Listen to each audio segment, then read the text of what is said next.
Merci, mon cher collègue. La parole est à Madame Marion Maréchal Le Pen.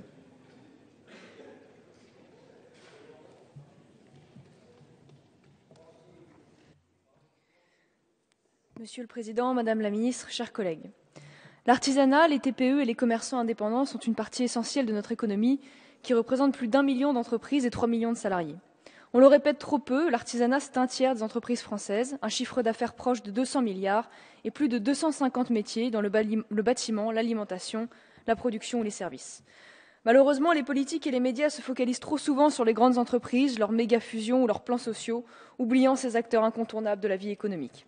Nous sommes avec le Front National d'ardents partisans de la valorisation de l'artisanat et du petit commerce, comme du travail dit manuel, injustement dévalorisé par l'éducation nationale et la société de l'argent. Ces modes d'activité professionnelle sont synonymes d'emploi de proximité et de développement équilibré des territoires. La présence en zone rurale des activités artisanales est autant de liens sociaux qu'il faut maintenir. Nous souhaitons que les communes puissent bénéficier de fonds comme le FISAC pour aider ce commerce de proximité et maintenir une vie économique au sein de nos villages, trop souvent privés de leur boulangerie, de leur supérette ou de toute forme de petit commerce écrasés par une politique favorisant exagérément l'implantation de la grande distribution et les logiques de concentration de l'offre. Les entreprises artisanales sont ensuite des structures où la relation humaine est plus forte que dans les grandes, les liens hiérarchiques moins distants.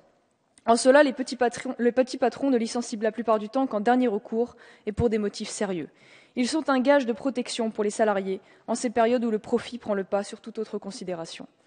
Dans un contexte où les délocalisations ont affecté des secteurs nombreux, il s'agit enfin d'emplois non délocalisables qui, à ce titre, doivent être aidés.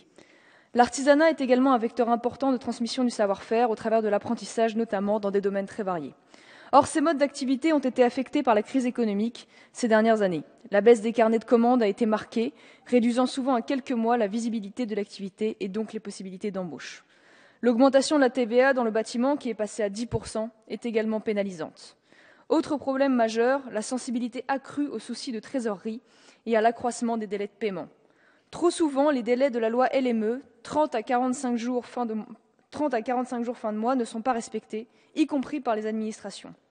Face au coût ou à la mauvaise connaissance des procédures de recouvrement ou de la mobilisation des camps clients, nous proposons que soit menée une réflexion pour créer un juge spécialisé au sein des tribunaux de commerce, par exemple, qui puisse, en présence d'une créance non contestée, prononcer des injonctions de paiement dans le cadre d'une procédure accélérée.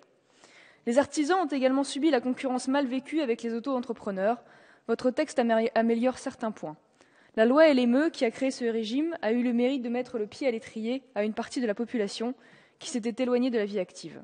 Son succès a créé les conditions d'une concurrence parfois déloyale avec les artisans et a pu constituer, en accroissant l'offre, un facteur de pression à la baisse sur les salaires. Afin de ne pas pénaliser les artisans, il convenait d'éviter les effets d'aubaine. Un artisan ne doit pas pouvoir basculer dans le statut d'auto-entrepreneur. Le salarié d'une TPE ne doit pas pouvoir arrondir ses fins de mois en travaillant au noir. Le conjoint de l'IGF et de l'IJAS de mars 2013 pointe également une autre dérive.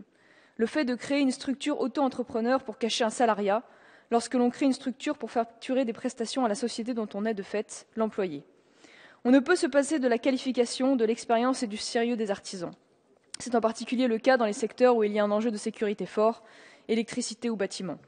La disposition du projet de loi mettant en place un stage a priori auprès des chambres des métiers va plutôt dans le bon sens.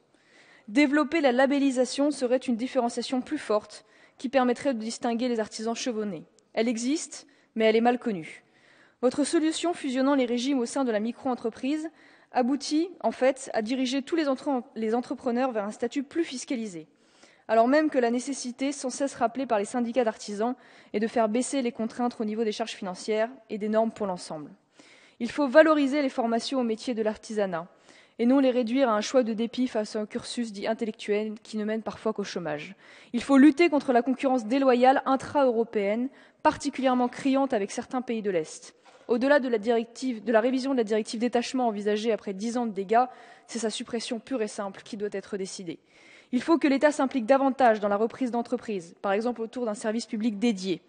Il faut favoriser les formations des artisans sur les normes et les questions juridiques. Au niveau national, nous regrettons que des syndicats d'artisans comme l'UPA ne soient pas plus fréquemment associés aux réformes concernant les petites entreprises.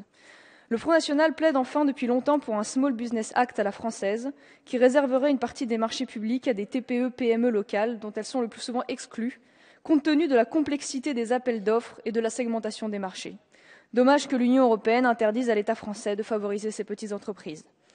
En définitive, il faut un véritable tournant, faisant de l'artisanat et du commerce de proximité une priorité absolue dans le cadre du redressement économique, notamment par une politique radicalement différente en matière de charges. Les artisans ne doivent pas demeurer les grands oubliés, les grands sacrifiés, comme ils se définissent, de la politique du gouvernement, toujours plus prompts à venir déplorer devant les caméras la fermeture d'une grosse usine, à prêter l'oreille aux frémissements du CAC 40 ou à satisfaire les demandes des grands groupes multinationaux. Merci, mes chers collègues.